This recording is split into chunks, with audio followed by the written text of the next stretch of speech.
इस पूरे मामले में जैसे और जानकारी आएगी आप तक पहुंचाएंगे। आगे बढ़ते हुए अब रुख कर लेते हैं कश्मीर का, क्योंकि राहुल गांधी अनुच्छेद 370 खत्म होने के बाद पहली बार जम्मू कश्मीर पहुंचे। राहुल गांधी ने यहां कश्मीरी पंडितों के आराध्य मंदिर में जाकर पूजा पाठ की तो दरगाह पर जाकर चादर चढ़ाकर सांप्रदायिक सौहार्द वाली राजनीति भी खेली। मगर इन सब के बीच राहुल गांधी ने जो कश्मीरी राग गाया वो अब सियासत की धुरी पर नाच रहा है।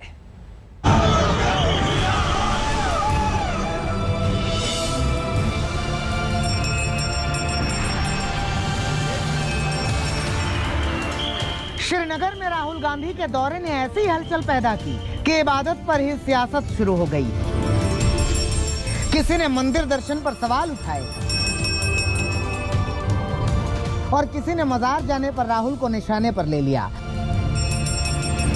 श्रीनगर दौरे के दूसरे दिन मां खीर भवानी के दरबार में राहुल गांधी दर्शन को पहुंचे थे। खीर भवानी मंदिर कश्मीरी हिंदुओं का पवित्र मंदिर माना जाता है। मंत्रोच्चार के बीच हाथ जोड़े राहुल गांधी ध्यान में लीन दिखे। मंत्रोच्चार खत्म हुआ तो राहुल मां खीर भवानी को पुष्प अर्पित करते हैं।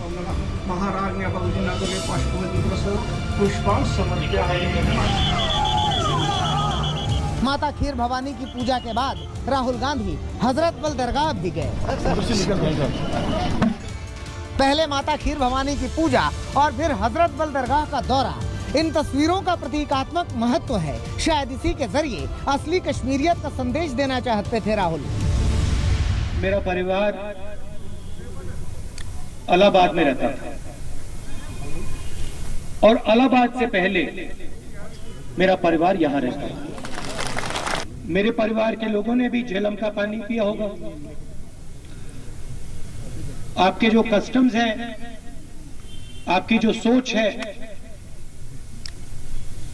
जिसको हम कश्मीरियत कहते हैं, वो थोड़ी सी मेरे अंदर भी है।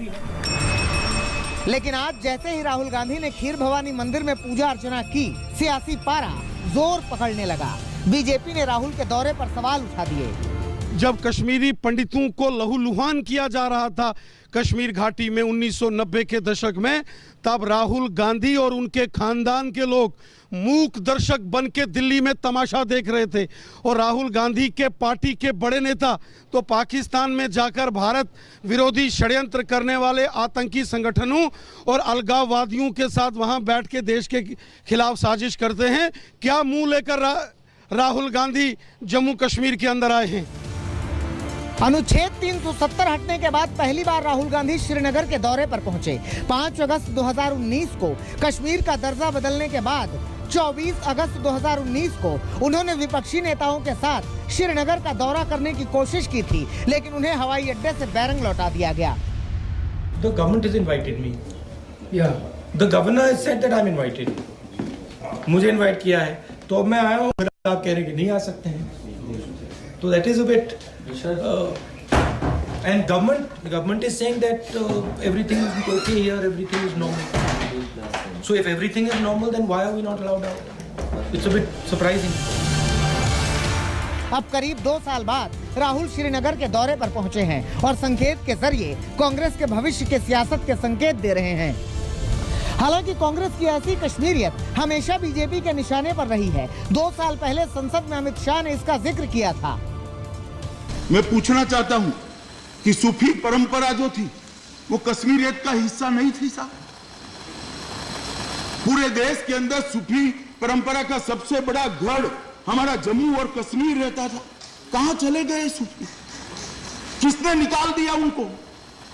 किसी ने एक शब्द उनके लिए क्यों नहीं बोला? क्या वो कश्मीरियत का हिस्सा नहीं थे? कश्मीरी पंडित जो देश भर के अंदर, अपने ही देश के अंदर दर दर की ठोकर खा रहे, उनको घरों से निकाल दिया गया। इतने ढेर सारे इनके धार्मिक स्थानों को तोड़ लिया गया, भगा दिया गया। कश्मीर की सियासत में अरसे बाद हलचल की शुरुआत 24 जून को हुई थी, जब प्रधानमंत्री नरेंद्र मोदी ने कश्मीर के सभी दलों के नेताओं को बातचीत के लिए बुलाया। फारूक अब्दुल्ला से लेकर महबूबा मुफ्ती तक विपक्ष के तमाम नेता पार्टी लाइन से ऊपर उठकर पीएम मोदी के साथ बैठक में पहुंचे। अब इसी सियासी हलचल के बीच राहुल जम्मू कश्मीर पार्टी की जमीन तलाशने के लिए पहुंचे हैं, जिस पर सियासत जोर पकड़ चुकी है। अशरफ वानी, श्रीनगर, आज तक।